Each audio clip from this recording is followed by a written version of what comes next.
Preparation करने की जो रणनीति है हमारी यहाँ क्या होनी चाहिए, तो देखिए अलग अलग स्टेज के बच्चे होते हैं। जहाँ सबसे पहले जो शुरुआत होता है वो होता है स्टेज 0 से, फाउंडेशन बिल्डिंग मेरे भाई, एकदम शून्य से आपको स्टार्ट करना है।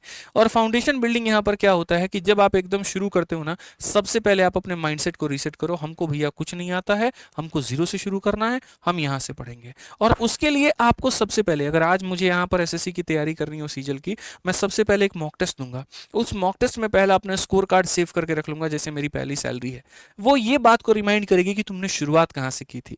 और तब उसके बाद में आप अपनी कोचिंग या आप अपनी क्लासेस को शुरू करिए। अगर आप मेरे भाई बिगिनर हैं, ठीक है, तो आप यहाँ पर बेहतर तरीके से जो है वो ऑनलाइन कोचिंग ले सकते हैं। आप ऑफलाइन कोचिंग भी ले सकते हैं, लेकिन ऑफलाइन कोचिंग वहीं लीजिएगा जो बड़े शहर हैं, ठीक है, जैसे कि आपका दिल्ली होगा। क्योंकि अगर आप ऑफलाइन कोचिंग ले रहे हैं तो इतना मान करके चलिए आपके पास में सामर्थ्य है, फिर आपको छोटे शहरों में नॉर्मल जगह पर क्यों पढ़ना, फिर अच्छी फैकल्टी से पढ़िए, अच्छे टीचर से पढ़िए।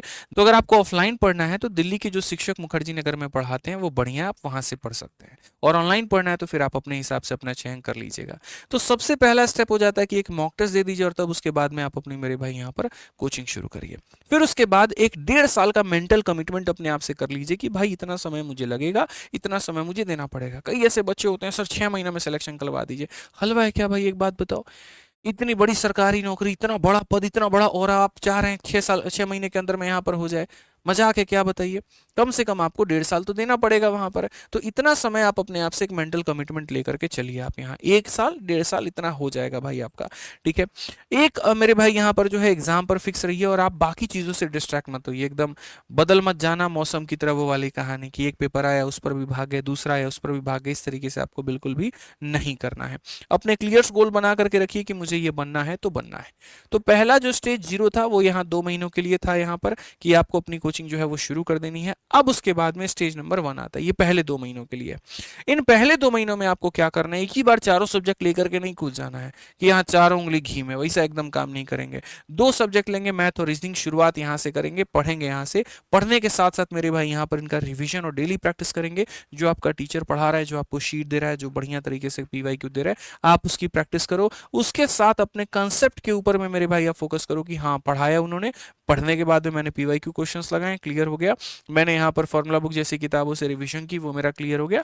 दैट्स इट मेरे भाई। शुरू के 2 महीने बहुत ज्यादा हाथ पांव नहीं मारना है, दूसरों को देख करके अपनी नैया नहीं डुबानी है, ठीक है। डिस्ट्रैक्शन से थोड़ा बचे रहो और अपने आप में मेरे भाई एकदम फिक्स रखो। फिर अगले 3 महीने की जो रणनीति होगी, तीसरा चौथा 5वां महीना, उनमें यहाँ पर क्या करो, इंग्लिश को तीसरे महीने में अपना ऐड कर लो, ठीक है, थोड़ा यहाँ पर। और फिर 2 महीने तक चलने के बाद में फिर जीके जीएस को मेरे भाई यहाँ पर 5वें महीने में ऐड कर लो।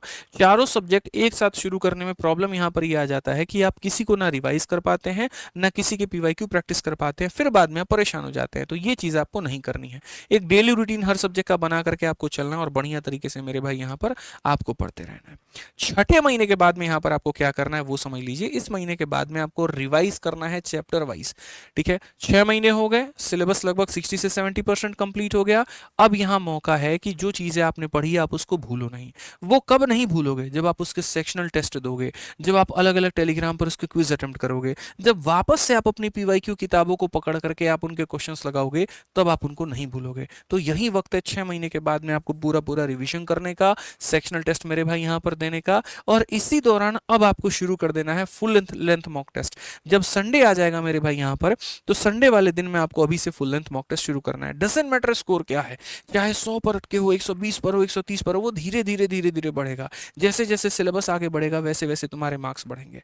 और जो ये मॉक टेस्ट होता है ना, ये तुमको एक ट्रैक पर रखने का काम करता है। तो इस तरीके से मेरे भाई यहाँ पर जो प्रिपरेशन की है वो स्ट्रेटजी आपको रखनी है।